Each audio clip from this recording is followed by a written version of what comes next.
Aujourd'hui, samedi saint, depuis hier vers la 9e heure, c'est-à-dire pour nous vers 15 heures, l'âme du Christ est aux enfers, c'est-à-dire auprès des âmes des justes qui attendent l'ouverture du paradis, fermé depuis le péché originel.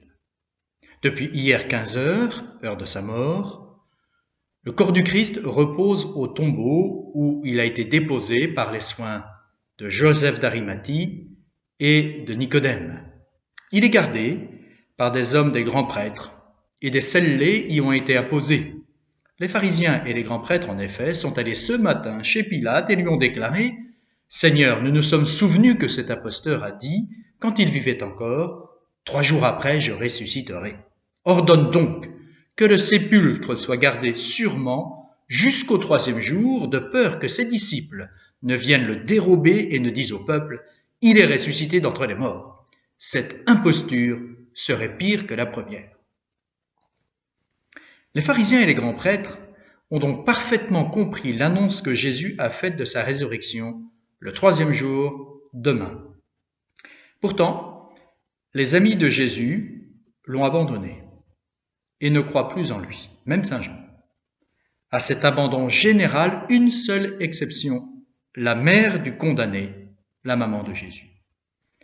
Depuis ce samedi, dont nous célébrons aujourd'hui l'anniversaire, samedi saint donc, tous les samedis sont consacrés à la Sainte Vierge, parce qu'elle fut la seule ce samedi-là à croire encore en son Fils et à espérer en lui fermement. Tous les samedis donc sont consacrés, depuis ce samedi, à la Sainte Vierge, à telle enseigne que souvent, quand il n'y a pas de fête plus importante, les prêtres célèbrent le samedi la messe dite de la Sainte Vierge au samedi. En ce jour où elle est seule à attendre dans le silence la résurrection de son Fils, dont elle est certaine, recommandons-nous donc à son intercession et attendons avec elle la résurrection de notre Sauveur.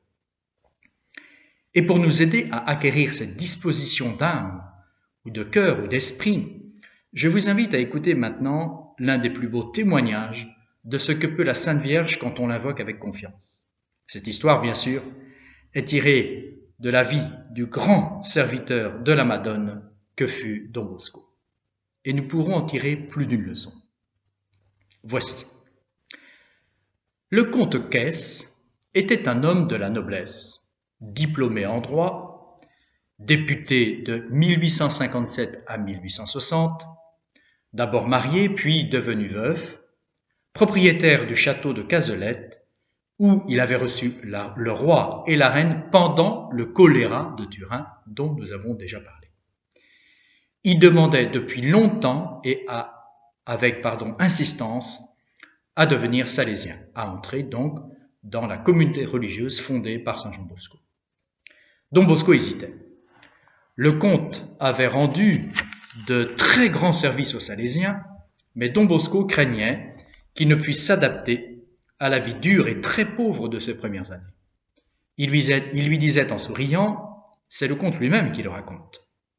Vous habitez un château, vous avez des domestiques qui sont à votre service du matin au soir. Si vous venez parmi nous, je devrais vous donner comme chambre une mansarde toute étroite, très différente d'un château. L'été, vous souffrirez de la chaleur et l'hiver, vous devrez vous enrouler dans une couverture de cheval de couleur verte, sans rapport avec l'habit des membres de la fraternité Saint-Thomas Becket, donc dans une couverture de cheval de couleur verte, comme celle que vous avez obtenue en don du ministre de la guerre. Est-ce que vous vous y ferez ? Si la Madone m'aide, je m'y ferai. Bien. Prions la Madone de nous faire comprendre ce qu'elle veut de vous et de moi. Ne nous pressons pas. Le 23 mai, veille de la fête de Notre-Dame Auxiliatrice, à laquelle donc Saint Jean Bosco avait érigé un magnifique sanctuaire, le 23 mai, le comte Caisse attend dans l'antichambre de Don Bosco en compagnie de nombreuses autres personnes. Il pense, c'est aujourd'hui que je prends une décision, ou c'est oui, ou c'est non. Et voici qu'entre une maman poussant devant elle une fillette de 12 ans. Elle semble petite pour son âge, paralysée du côté droit. Elle a en plus du mal à respirer. Dès qu'elle se trouve dans un endroit un peu confiné, vous voyez qu'on est dans le sujet, un endroit un peu confiné, elle s'évanouit. Sa maman voulait la présenter à Don Bosco pour qu'il la bénisse. Mais après quelques minutes dans la pièce remplie de monde, l'enfant commence à transpirer et supplie sa maman de la laisser sortir. Le comte Kess, un homme du monde très courtois, voit ce petit drame et s'approche de la dame pour lui demander s'il peut lui être utile, en quoi que ce soit. « C'est impossible d'attendre davantage. Ma pauvre fille ne peut plus tenir, il faut retourner à la maison. » Alors le comte prend la parole devant tout le monde. « Je crois être un fidèle interprète de ces messieurs, madame. Nous vous cédons tous notre tour et vous pourrez passer la première avec votre enfant. » Tous acceptent. Le comte Kess se dit en lui-même: « Si cette fillette sort guérie de la chambre de Don Bosco, cela signifie que la Madone désire que je sois salésien. » À peine la personne qui était chez Don Bosco est-elle sortie que le comte accompagne lui-même la fillette et sa maman dans la chambre de Don Bosco et il reste pour soutenir l'enfant. La dame raconte à Don Bosco son histoire en pleurant, comme toutes les mamans désespérées.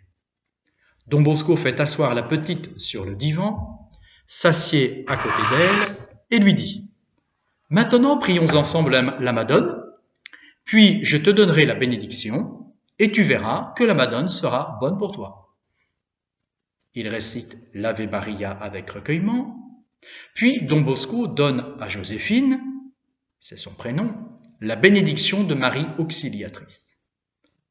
Au moment de faire le signe de croix, l'enfant, évidemment, le fait avec la main gauche. Don Bosco la réprimande en plaisantant. « Mais non, Joséphine, le signe de la croix se fait avec la main droite. » « Mais elle ne peut pas, proteste la maman. La paralysie... »« Silence, madame, silence. Laissez-la faire. Donc, on le fait avec la main droite. Essaie un peu. » Et Joséphine trace lentement le signe de la croix de sa main droite. Pendant qu'elle le fait, elle comprend que quelque chose se passe en elle. Elle se lève d'un bond, fait quelques pas vers sa maman et s'écrie: « La Madone m'a guéri. » Don Bosco était si impressionné qu'il en tremblait de la tête aux pieds.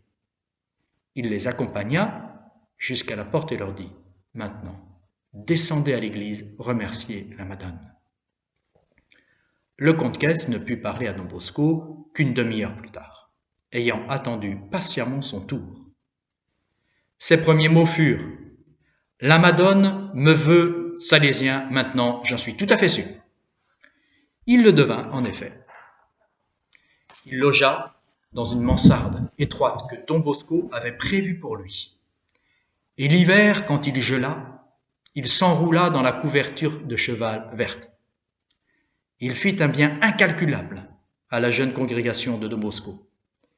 Il disait en secouant la tête: « Je n'ai qu'un regret, celui de ne donner à Dieu que les derniers restes de ma vie. » Eh bien, puissions-nous tous, aujourd'hui, renouveler notre propos de donner, selon notre état de vie, précisément toute notre vie à Dieu. Saint Samedi Saint, si je vais dire, et attendons avec la Sainte Vierge la résurrection de notre Sauveur.